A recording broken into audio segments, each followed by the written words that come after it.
છબરડા વિના પરીક્ષા યોજાય તો જ નવાય. જીટીયુ બાદ હવે ગુજરાત યુનિવર્સિટીમાં છબરડો સર્જાયો છે. અમદાવાદની ગુજરાત યુનિવર્સિટીની પરીક્ષામાં છબરડો જોવા મળ્યો. એમએમસીજેમાં આવતીકાલનું પેપર આજે પૂછી નાખ્યું.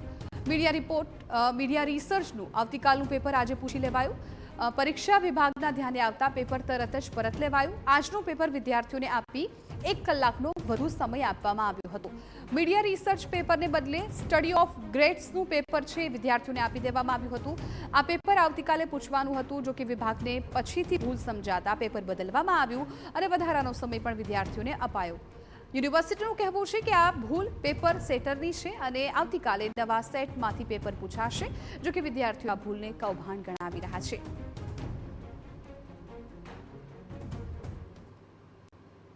બને એટલી જલ્દી વ્યવસ્થા કરી અને જે રાબેતા મુજબનું પેપર હતું મીડિયા રિસર્ચનું એ વિદ્યાર્થીઓને પહોંચતું કર્યું અને વિદ્યાર્થીને પહોંચતું કરી અને જેટલો સમય વધારેનો વિદ્યાર્થીની જરૂર હોય એટલો સમય આપવા માટે સૂચના આપવામાં આવી હતી.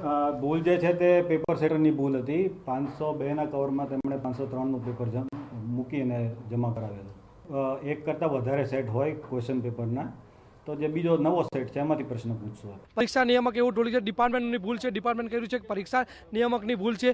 પરીક્ષા નિયામક ખાલી ચણા નાસ્તો કરવામાં વ્યસ્ત હોય તેવું દેખાઈ રહ્યું છે. પરીક્ષાની અંદર એમના ઉપર જે ગંભીરતા હોવી જોઈએ તે ગંભીરતા નથી. યુનિવર્સિટીના રજિસ્ટ્રાર અને કુલપતિ પણ હાજર રહેતા નથી. વિદ્યાર્થીઓને ફરિયાદ કરી હોય તો કોને કરે છે? જેવી રીતે જીટીયુમાં કોપી પેસ્ટ હતું એવી રીતે ગુજરાત યુનિવર્સિટીની અંદર આગલા દિવસે પેપર આવી દેવાનું આ એક કૌભાંડ હોય તેવું અમને દેખાઈ રહ્યું છે. બીજી બાજુ કોંગ્રેસ નેતા મનીષ દોશીએ યુનિવર્સિટીની ઝાટકણી કાઢી. તેમણે સવાલ કર્યો કે આ પ્રકારના છબરડા થતા હોવા છતાં શિક્ષણ પ્રધાન કેમ ચૂપ છે? હવે તપાસના નામ પર નાટક ન થાય અને સાચો રિપોર્ટ સામે આવે એ જરૂરી. એક તો વિદ્યાર્થી પોતે ભૂલ કરે તેને પેનલ્ટી કરવામાં આવે, મોડું પરીક્ષા ફોર્મ ભરે તો મોટો દંડ ફટકારવામાં આવે, અને બીજી બાજુ યુનિવર્સિટીના સત્તાધીશો પોતે ગોટાળા ગોલમાલ અને છબરડા કરે તો એને કોઈ દંડની કાર્યવાહી નહીં. આ કઈ પ્રકારના વહીવટ ઉપર ગુજરાત જઈ રહ્યું છે? આ શિક્ષણ જગત માટે એક પછી એક આવા છબરડાના કારણે શિક્ષણની વ્યવસ્થા ઉપર પણ પ્રશ્નાર્થ ઊભા થાય છે.